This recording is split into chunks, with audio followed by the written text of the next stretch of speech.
Let's talk about Fold, baby. Obviously, Samsung just had their, whatever they call it, Galaxy Unpacked, Unfolded, and we unfolded our Galaxy event where they more thoroughly revealed the details about the Samsung Galaxy Z Fold 2 Electric Boogaloo.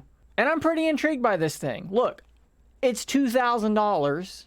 And I think that you can reasonably say that it's probably worth $2,000 just because of the R&D that goes into making something like this. And I think that they've done a lot to make this thing a whole heck of a lot better than the Galaxy Fold 1 that didn't have Z in it. Now it's Z Fold 2. There was no Z Fold 1. Strange naming convention, as usual, from Samsung. But it looks really cool, though, and they put out some videos, and I'm going to watch them kind of for the first time here, and I've got some thoughts, some things I hope that they talk about, and some comparisons that I want to make, so hopefully they make this easy for me. This is a compact device.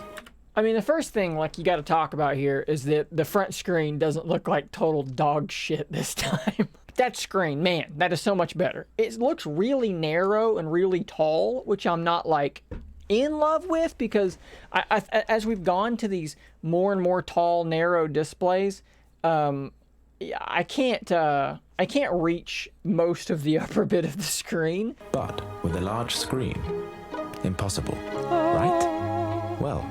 So, hole punch instead of big old ugly cutout notch. Good job.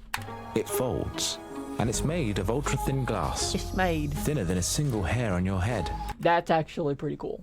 I don't mean to pause this like every 5 seconds, but the glass is thinner than a single hair on your head. And we get a good look here at some other things here. Look at the hinge mechanism, which, by the way, that hinge... And the hinge looks very similar to the hinge in the videos I've seen of the Surface Duo. Doesn't just open and close, but stays put. With quadruple CAN technology, protected by corrosion-preventing materials and Sweeper Tech. For the pesky dust and dirt you never see, Sweeper Tech. It's all hidden beautifully. So now you can hold your phone any way you like. That right there. Or not at all. That right there. So the big selling factor of the Surface Duo, obviously, is 2 discrete screens. You can have them in any posture that you want. It's a full 360-degree hinge. Obviously, you can't do 360 with a folding OLED screen because you're here and you go to here, and then if you go past here, you're just going to destroy your phone. If you buy this thing, don't do that. That's not going to be a good thing for you to do. But what Samsung is doing here is they are sort of saying, hey, I know we're one big screen and Microsoft is 2 big screens. We're one even bigger screen. You can like have it like a book, you know, and then you can have like two phone screens with phone aspect ratios, more standardish phone aspect ratios. You can prop it up and have your YouTube video just up at the top and, you know, have it like a kickstand. I'm intrigued by this use case scenario. What to do with more space? Well, that's up to you. This device completely changes the way we work. Your apps now adapt to multi-window layouts. Reimagined. This is the stuff I'm talking about. If for people that don't think that what Surface Duo is doing matters or is important, Samsung is reacting explicitly to the Surface Duo with this stuff. They're showing you, oh, you can just split screen view and have more than one thing on the screen at a time. In fact, here's 3 things on the screen at a time. To work in ways unimaginable. Place them where you want, reconfigure with a swipe, and drag content from one to another. That is badass, and that's something that I'd only ever seen the Surface Duo doing, drag and drop of text. He's dragging and dropping an actual, a chart over, and he's doing this. This looks like Microsoft's software, actually. Safe to assume what Microsoft is doing, is it possible? I shouldn't say it's safe to assume. You should never assume anything. Is it possible that the implementation, the software customization in the Surface Duo to let you drag and drop things from Microsoft's software, Office, Word, Sheets, I don't know if that's what they call it. I think that's what Google calls it. You get what I'm saying. Excel. Is that the same thing that's happening here is there customization working in split screen view on the Z Fold 2? A workflow perfectly tailored to the way you work. Did he have a third app open on the front screen? That's strange. And I don't know how that would work. Or rather, will work. And there's freaking Outlook. Spanned just like it is on the Duo. This is craziness to me. So Microsoft, it appears as though they're saying what we're doing on our stuff is going to work on things like this as well. Microsoft has been saying, look, we're not just making this device, we're making a new product category. Okay, we're not necessarily making the new product category, because I know people in the comments have been like, oh, ZTE made the Axon M 1 million years ago. Okay, they're not the same thing. I know that they both have two screens, but Microsoft, just like they did with the Surface Pro line, is ushering in a new premium, more fully baked version of the dual screen sort of thing. And it looks here as though they're embracing the folding phone as a similar approach, because this looks very similar to their software. I would love to get clarification on if that's what's happening here. So, with every fold and every open, Yep. you're not just keeping up.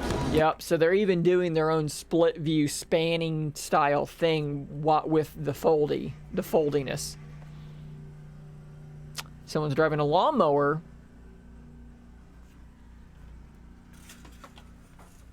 Ostensibly down the road. Those are for your lawn, not for the road. You're keeping ahead. This is the shape of the future. It's changed. How The so? future is The bent flexible new device at designed a to fold, 90-degree angle. unfold, and hold from 75 to 115 degrees, so your world can flex to fit you. Watch life unfold in the palm of your hands. With 5 cameras to capture it all, a new perspective awaits. And it's powered by 5G. Now you can see it, hold it, and use it differently. Guys, I don't think it's a crazy exaggeration to say here that at least a couple of these videos and several of these features are aimed right down the barrel at Microsoft's Surface Duo in a competitive way, but potentially almost in a cooperative way. Does Microsoft think that the Duo is going to... Are Duo buyers and Fold buyers the same buyers? Are people that are looking at the Duo seeing this and going, I'm buying the Fold now. I don't want the Duo, I want this. I don't know how much crossover there is. I suppose there has to be some. What do you guys make of this? Because a lot of this stuff was straight up Duo features trying to be aped on the Fold. The couple of big distinctions I will make here is that with the Fold, you are getting, if you say you bend it and you're going to use split screen, you're getting 2 phone aspect ratios side by side, which are narrow. And I am not a massive fan of the narrow, tall aspect ratio.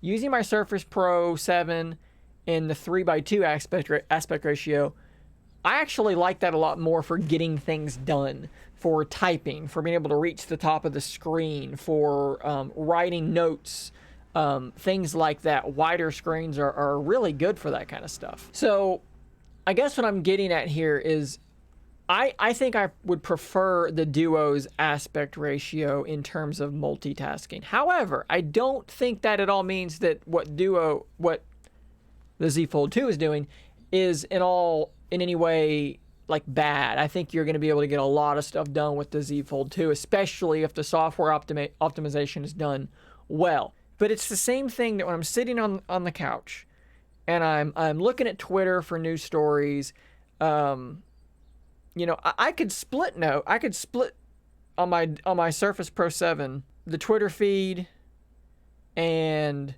my OneNote for notes of things I need to make videos on, or things I want to get to, or a review I'm going to write, or whatever. But I don't do that. I don't like splitting my screen. I will pick up a second screen and I will jot down my notes here. There's something about split screen that my brain, I don't like it. I like having two screens. I don't know what that is. I need Panos Panay. I need to interview Panay, and he needs to explain to me why that's better, because I agree with him that it's better, but I don't have the slightest clue as to what that is. I'm rambling now. I'm rambling. I love tech. I love new phones. I love new form factors. I love what Samsung is doing, and I love what Microsoft is doing. What do you guys think of this stuff I'm rambling about? I'd love to know your take on this stuff in the comments below. More Duo content to come. It is September the 1st, which means we are now 9 days, if you don't count today, away from a live unboxing of the Surface Duo. You will see right here on this channel, right here on this table in front of me, and can't wait for that. So stay tuned for more stuff to come. And until those things come, stay nerdy, my friends. If you enjoy my content, please consider becoming a Scary If Literal member. You'll get access to a whole bunch of emoticons to use with live streams and a shout out on an upcoming video. Thanks as always for your continued support.